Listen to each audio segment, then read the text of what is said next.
কিছুদিন আগে সামাজিক মাধ্যমে একটি ভিডিও ভাইরাল হয় যেখানে দেখা যায় স্নানঘরে পোশাক বদলাচ্ছেন অভিনেত্রী উর্বশী রাউতেলা। এই ভিডিও কিভাবে নেটপাড়ায় ছড়িয়ে পড়ল তা নিয়ে বেশ চর্চাও হয়। নেটাগরিকের একাংশের দাবি করেছিলেন ডিপফেকের মাধ্যমে নাকি এই ভিডিও তৈরি করা হয়েছে। এবার সেই ভিডিও নিয়ে উর্বশী নিজেই মুখ খুললে। উর্বশী স্বীকার করেন স্নানঘরের ভিডিওতে তিনিই ছিলেন, তবে সেই দৃশ্য তার আসন্ন সিনেমা ঘুষপেটিয়ে।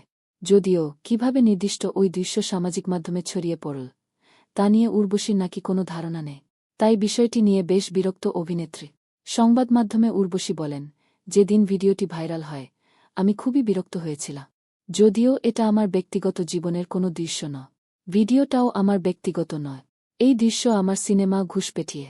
উর্বশীকে প্রশ্ন করা হয় ব্যক্তিগত ভিডিও ফাঁস হলে তিনি কি করতেন। উত্তরে তিনি বলেন, না, আমি চাই না কোনো নারী এমন পরিস্থিতির সম্মুখীন হোক। উর্বশীর এই ভিডিও ছড়িয়ে পড়ার পরে ম্যানেজারের সঙ্গে তার ফোনালাপও ভাইরাল হয়। সেই রেকর্ডিংয়ে উর্বশীকে বলতে শোনা যায়, তুমি কি ভিডিওটা দেখেছ? আমি বুঝতে পারছি না এগুলো বাইরে ছড়িয়ে পড়ছে কিভাবে। ওদের সঙ্গে আমায় এখনই কথা বলতে হবে। এর উত্তরে উর্বশীর ম্যানেজার বলেন, তিনি চেষ্টা করছেন যাতে ওই ভিডিও সামাজিক মাধ্যম থেকে দ্রুত মুছে ফেলা যায়।